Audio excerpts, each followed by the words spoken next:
Hello guys, मैं Gajendra Kaushik Avyan IAS academy के YouTube channel पर आपका स्वागत करता हूं। देखिए, रोज़ हम ज्योग्राफी पढ़ रहे थे, आज भी ज्योग्राफी से संबंधित तो होगा, लेकिन कल एक बड़ी दुखद घटना हुई है। वो चमोली ज़िले में, उत्तराखंड में, और वो अवलांच वाली है, यानी कि हिमशिला स्खलन हिंदी में कहते हैं। तो वो एक बड़ा हादसा है। आइए आज मैं उसी को समझाता हूँ कैसे, कहाँ है। ज्योग्राफिकली कम से कम देख लें कि कैसे क्या हुआ। ये हमने उत्तराखंड को अलग ले लिया है, एक रफली मैप है ये। इसमें कुछ ज़िले जो हमें अभी देखने हैं वो देख लें। उत्तरकाशी है, ये चमोली है, ये रुद्रप्रयाग ज़िला है, और इधर है पिथौरागढ़। ये हमारा ग्रेटर हिमालय वाली रेंज है जो सबसे ऊंची है। इसी रेंज पर ये नंदा देवी है। नंदा देवी या इतने ऊंचाई पर कोई भी पीक होती है तो उस पर ग्लेशियर्स होते हैं। ये ग्लेशियर्स टेम्परेचर बढ़ने से, या कंपोजिशन की बात अब कैसी है, या सॉफ्ट हों, तो उस हालत में टूट भी जाते हैं। तो ग्लेशियर्स से टूट करके अगर कोई भाग या टुकड़े स्लोप के अकॉर्डिंग चलना शुरू हो जाते हैं तो उसे अवलांच कहते हैं, या उसे हिमशिला स्खलन कहते हैं। तो यहाँ की जो दुर्घटना हुई है वो भी इसी तरह हुई है। नंदा देवी, यहाँ देखेंगे, थोड़ा मैप अगर क्लियर हो रहा हो वहाँ से, तो ये पहले रिवर्स को देख लें हम। देखिए, चंगबंग ग्लेशियर से निकलती है ऋषि गंगा रिवर, और ये नंदा देवी पीक पास में ही है। नंदा देवी चोटी पर ग्लेशियर है, बड़ा ग्लेशियर है। इसके बाद ये रिवर चल रही है, इस पर एक बांध है, अभी आगे साउथ की तरफ चल रही है, और इधर पिथौरागढ़ से पंचाचूली ग्लेशियर से निकल कर के आती है धौली गंगा। इस धौली गंगा में ही ऋषि गंगा मिलती है, और अब पानी धौली गंगा में मिलने के बाद ये धौली गंगा के नाम से ही आगे बढ़ रहा है। ये सतोपथ ताल है, यहाँ से अलकनंदा रिवर निकलती है।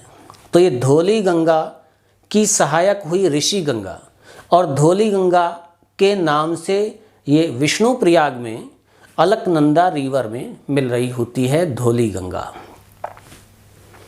अब हुआ क्या है, घटना कैसे हुई? ये नंदा देवी ग्लेशियर से या पीक से जो ग्लेशियर टूटा वो सीधा गिर गया ऋषि गंगा में, और ये ग्लेशियर गिरने के बाद ग्लेशियर का पार्ट ऋषि गंगा में गिरा, और ये आगे अब बहता हुआ आ रहा है। देखिए, ग्लेशियर का पार्ट टूट के गिरा है, आइस आई है, तो ये इसकी इरोजनल कैपेसिटी बहुत ज़्यादा होगी, तो ये अपने साथ में मिट्टी भी घसीट कर चल रहा होता है, और ये मिट्टी घिसटते हुए चलती है, तो यानी कि एक गाद जैसी होती है, मड साथ लेके चल रही है, विस्कस जैसा मैटर बन जाता है वो। उसकी इरोजनल कैपेसिटी बहुत ज़्यादा होती है, वो जहाँ भी टकराता है तेज़ स्पीड से बहुत ज़्यादा तबाही करता है। तो यहाँ आकर के पहले तो इसने बांध तोड़ दिया जो ऋषि गंगा पर था, और फिर पानी बांध का भी जो स्टोर था वो भी आगे बढ़ा है, पीछे से आ ही रहा था। ये बहुत तेज़ी से पानी आया और ये धौली गंगा में मिल गया है। अब धौली गंगा पर यहाँ ऋषि गंगा पावर प्रोजेक्ट है जो मैं दिखा रहा हूँ। ये ऋषि गंगा पावर प्रोजेक्ट पर इतना तेज़ पानी आने से ये पूरा प्रोजेक्ट ही बर्बाद हो गया है, सब बह गया है। ये 11 मेगावाट का प्रोजेक्ट था, NTPC का प्रोजेक्ट था। अच्छा, अब ये धौली गंगा विष्णुप्रयाग में, इसमें पानी मिलने के बाद अलकनंदा के नाम से ये पानी आगे चलता है, रुद्रप्रयाग तक जाएगा। हमें समझना था कल की घटना को यहाँ तक। अब देखिए, हम एवलांच के बारे में पढ़ रहे हैं, ये तो ज्योग्राफिकली आपने कल की घटना को देख लिया है। एवलांच कहाँ कहाँ आ सकते हैं?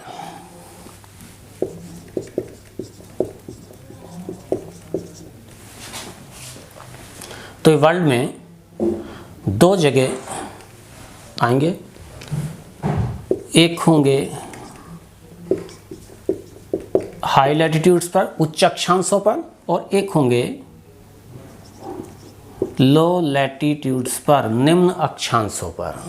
तो हाई लैटीट्यूड्स पर या उच्च अक्षांशों पर जो होंगे उनसे दिक्कत इतनी ज़्यादा नहीं होती जितनी लो लैटीट्यूड वालों से होती है। हम लोग भी लो लैटीट्यूड पर ही हैं। यहाँ क्यों ऐसा? क्योंकि यहाँ लो लैटीट्यूड्स पर जो ग्लेशियर्स बनते हैं वो माउंटेन्स की पीक पर बन रहे होते हैं, बहुत ऊंचाई पर बन रहे होते हैं। तो उन ग्लेशियर्स के टूटने पर स्लोप ज़्यादा उन्हें मिल रहा होता है। तो ऐसे में वो टूटा हुआ भाग तेज़ी से नीचे आएगा और वो तबाही मचाएगा। तो लो लैटीट्यूड्स पर अगर हम देखते हैं तो कौन कौन से माउंटेन्स हैं? हिमालय, मैं ऐसे नाम बोल रहा हूँ, हिमालय, एंडीज, रॉकीज, आल्प्स, ये किरथर, सुलेमान जो पाकिस्तान में हैं दोनों। तो इस तरह से ये सारे के सारे माउंटेन्स पर एवलांच आते रहते हैं। और ये सब के सब जो मैंने नाम बोले हैं सारे माउंटेन्स फोल्ड माउंटेन्स हैं। फोल्ड माउंटेन्स हैं तो ये सॉफ्ट भी हैं, बहुत ज़्यादा इनकी हार्ड रॉक नहीं है। ऐसे में हमने और क्या किया है? मानव ने एक ये समस्या क्रिएट की है कि माउंटेन्स पर भी डिफॉरेस्टेशन लगातार कर रहे हैं। डिफॉरेस्टेशन यानी कि पेड़ों को काटना। पेड़ होते तो क्या फ़ायदा था और पेड़ ना होने से क्या दिक्कत आई? देखिए, पेड़ अगर ज़्यादा रहेंगे, पूरे को तो नहीं रोक पाएंगे, वो भी पेड़ ज़्यादा रहेंगे, जड़ें रहेंगी तो मिट्टी भले ही सॉफ्ट थी लेकिन फिर भी कुछ जड़ों से रुकी रहेगी। दूसरी बात, पेड़ अगर रहेंगे तो कोई भी वाटर, किसी तरह का भी फ्लड आए उसे पेड़ों का भी अवरोध देखना होता है, यानी कि उसे अवरोध के बाद ही आगे जाएगा, यानी कि फोर्स थोड़ी सी कम हो जाएगी। फोर्स कम होगी तो आगे तबाही कम होगी।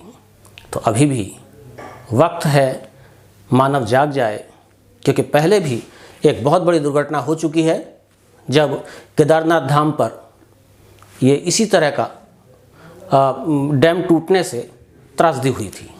तो अभी भी वक्त है कि हम डिफॉरेस्टेशन को रोकें, और रोकें ही ना, पेड़ भी लगाएं, जिससे क्या ज़्यादा से ज़्यादा पेड़ रहें और इस तरह की घटनाएं रुकें। बहुत दुखद है लेकिन अब आगे संभालना चाहिए हमें।